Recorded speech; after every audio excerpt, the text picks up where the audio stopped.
Tole barattoota nagaa waaqayyo hunduma keessaniif haa baay'atu. Akkam jirtu nagaa keessanii? Egaa baga nagaa keessan taatanii turtiin akkamii? Barnoonni maal fakkaata? Egaa baga nagaa keessan taatanii ani nagaa kootii galata waaqayyo.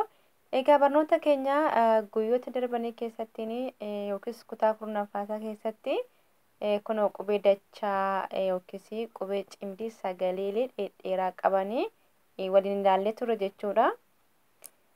Egaa har'a ammoo kan waliin ilaallu akkaataa ittiin jechoota sagalee gabaabaa qaban ijaarru waliin barannaa jechuudha.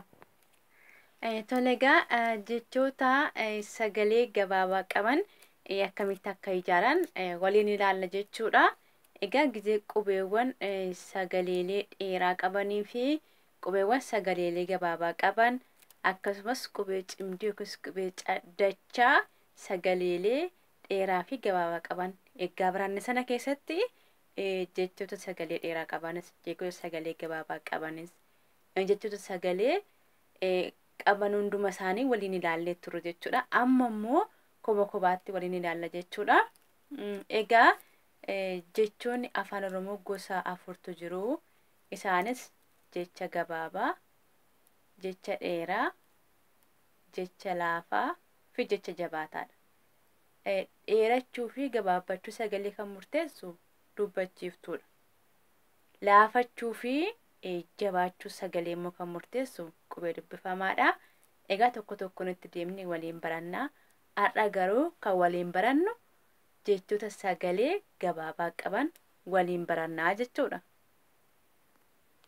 Jechi tokko sagalee gabaabaa qaba kan jennu yoo dubbifamaa biratti dubbachiiftuun tokko qofa ta'ee dhiifamaa barreeffamedha.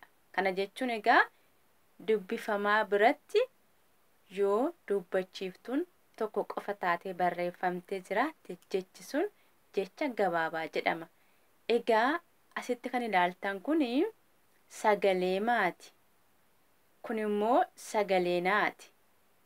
Sagalee maa fi sagalee naa irraa jecha mana jedhu arganne jechuudha. Jecha maal jedhu arganne? Jecha mana jedhu arganne. Egaa sagalee fi sagalee irraa maal arganne? Jecha arganne jechuudha. Sagalee maa fi sagalee naa irraa maal arganne? Jecha mana jedhu arganne jechuudha. Akkasumas immoo garagashinee sagalee naa fi sagalee maa irraa maal arganna? Gaafa walitti daannu sagalee fi sagalee kana lamaan irraa jecha nama jedhu arganna jechuudha. Akkasumas sagalee muu fi sagalee kaa irraa jecha maal arganna?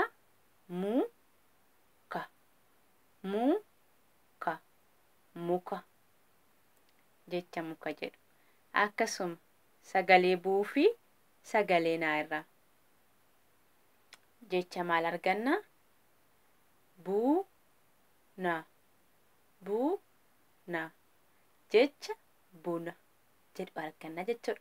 Akka sanatti jecha gaafa ijaartanii sagalee fi sagalee irraa ijaarama waan ta'eef barreessuu keessaniin dura dubbachuu qabdu. Buna jechuudhaaf afaaniin erga dubbattanii qubeewwan barachaa turre keessaa buun kami? Naannoo kami jettanii itti yaaddaniitu yaadaan barbaaddanii dursa buu barreeffattu. Itti aantanii maal barreeffattu? Sagalee naa barreeffattu. Achi booda maal isinii kennaree? Bunaa jechuudha. Kanaaf isaan kun maalidha? Sagaleewwan kun gabaabaadha. Akkasumallee sagaleen kun laafaadhas gabaabaadhas. Maaliif isa booda barannaa garuu amma kanuma qofa isin barsiisa. Sagaleen kun maalidha? Gabaabaadha. Asiin dubbachiiftuun haa tokkittiidha. Asiinis dubbachiiftuun haa tokko. Dubbachiiftuu meeqa? Tokko. Kanaaf sagaleen akkanaa kuni jechi akkanaa kuni maal jedhamu ree? Warra sagalee gabaabaa qaban jedhamu jechuudha. Fakkeenyaaf jecha lafa jedhu, laga, dura, kana, dhuma, ija, bara, saba, gosa, lama, jecha, dhaba, gara, soba, gocha, bifa, tola. Akkana nama dubbise kanatti isinis meera deebi'aatti dubbisaa bakka jirtanitti jechuudha. Isaan kun hundi isaanii warra sagalee gabaabaa qabanidha jechuudha. Duubaanis fuulduraanis dubbachiiftu tokko tokko barreeffamee jira. Kanaaf sagalee gabaabaa qabu jechuudha isaan kun. Haala kanaan jechoota sagalee gabaabaa qaban ijaaruu dandeessu. Sagaleef sagaleerraa jecha uummattu jechuudha. Maqaa keessan, maqaa bulaa keessanii, maqaa biyyaa, waan akkasii kana barreessaa. Dubbattaadhe arraba keessan keessatti itti yaadaati. Sammuu keessanitti yaadaa arraba keessaniin dubbachaa barreessitu sanii booda immoo hin dubbistu jechuudha. Kanaaf jabaadhaa. Asirratti yoo ilaaltanii qubeewwan kun hundi isaa qubee gurguddaan jalqabe. Asiinis qubee gurguddaan jalqabe. Waan kamuu gaafa barreessinu jalqaba gubbaatti qubee guddaan jalqabuu qabna jechuudha.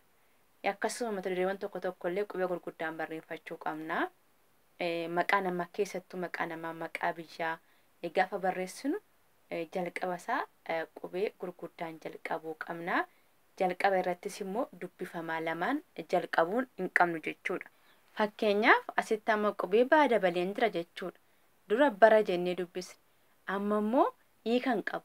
Jalqaba kamirrattuu dubbifamaan lama ta'ee galuu hin danda'u.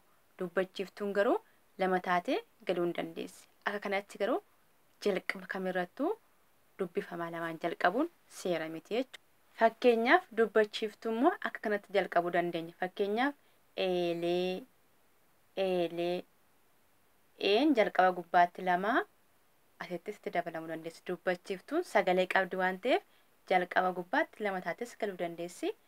Sagalee mataa ishees waan qabduuf ergaas dabarfachuu dandeessi.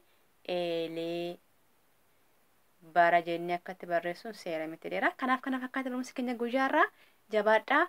Waa isiniif hin galle immoo irra deddeebi'aatii yaalaa sanii booda isiniif galaa. Warri kontaaktii kee qabdan karaa WhatsApp immoo na gaafachuu dandeessu. Nagaa isiniif haa baay'atu.